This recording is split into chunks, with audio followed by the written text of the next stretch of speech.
இதுதான் மன்னார் பாலம். ஆமாம், மன்னாருக்குள்ளே வந்துட்டோம். பார்த்தீங்களா, என்ட்ரியிலே வந்து கழுது 2 தான் எங்களை வரவேற்கிறாரு. ஃபர்ஸ்ட் டைம் லாங் ரைட் சோலோவாக போகிறேன்.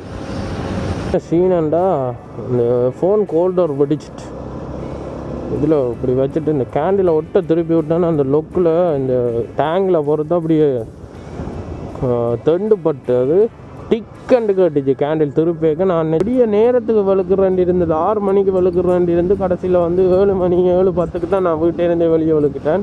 ஃபஸ்ட்டுக்கு வந்து திருக்கேச்சரத்துக்கு போவோம். போயிட்டு இதில் ஒரு சிவன் சிலை ஒன்று இருக்கு. ஏன்னா சங்கப்பட்டி பாலத்துக்கு வந்தாச்சு.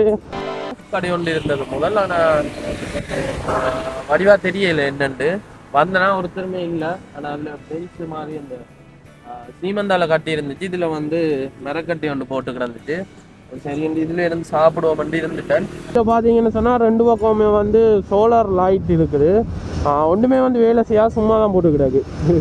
இப்போ வந்து பாலப்பழ சீசன்ன்றபடியாக ரோட்டில் எல்லாமே வந்து 2 பக்கமே வந்து பால மரங்கள்லாம் நிற்கிறது. எல்லாம் வெட்டி கொப்புகள் எல்லாத்தையும் வெட்டி பிடிங்கிட்டு அப்படி அதுலேயே போட்டு கிடக்குது. பார்த்தீங்கன்னா தெரியும், இந்த இதில் இருக்கிற எல்லாமே வந்து பால மரங்கள் தான். முழங்கால் டவுன்.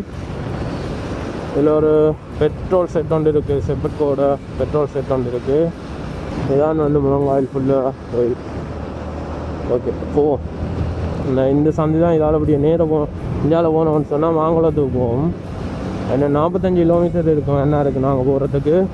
இந்த பெரிய வாங்கலாம்ப்பா.